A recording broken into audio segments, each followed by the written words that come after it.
It's a pleasure to be introducing the Himalayan Research Centre, and an honour to be at its opening, which is affiliated to Shan International Studies University and founded by Professor Wang Qilong. I myself have been associated with Himalayan research from my birth, because I was born in Shillong in the eastern Himalayas, and then my parents were there and my family were in the Himalayas for more than a century. And also I went to do my fieldwork in Nepal over 50 years ago and have continued that fieldwork.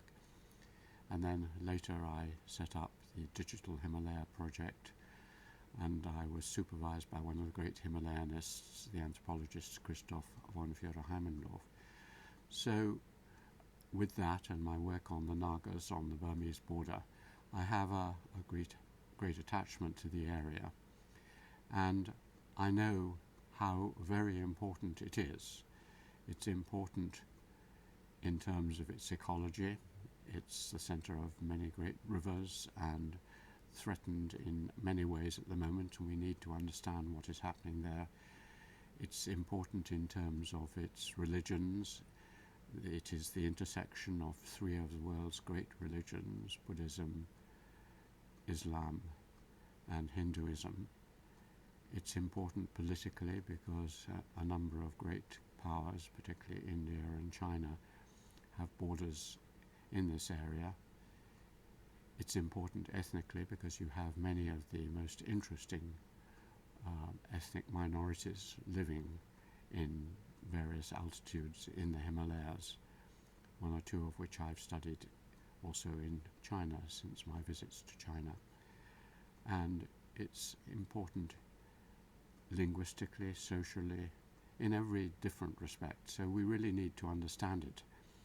And in particular, it's important that the Chinese government, which has a very large area of the Himalayas in Tibet and Western China, should spend some of its new wealth in making proper studies of this area, which obviously overlaps with its interest in expanding Chinese aid and help along the One Belt, One Road project. So it's very important and extremely interesting, and it's also a very timely moment for doing this new kind of research for several reasons.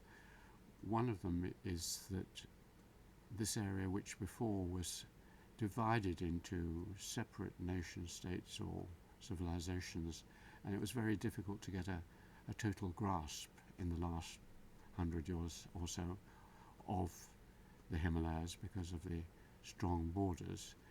Now in a global world it's much easier to travel around and to communicate between these areas, and the kind of work which was begun some time ago in Nepal in the ICIMOD, in the International Centre for Mountain Development, could now be expanded and extended so that we get a global view of this great mountain range and its peoples. It's also timely because until 15 years ago it was very difficult, if you found interesting materials, maps or early travellers' accounts or early anthropology, it was very difficult to bring it together into a centre. Now with virtual communications, with the internet, it's possible for China to build up a centre which could be one of the major centres in the world, which has both links to other centres of a similar kind around the world and their archives, has a database, and in particular has a database of the enormous number of very interesting studies that have already been made in foreign languages.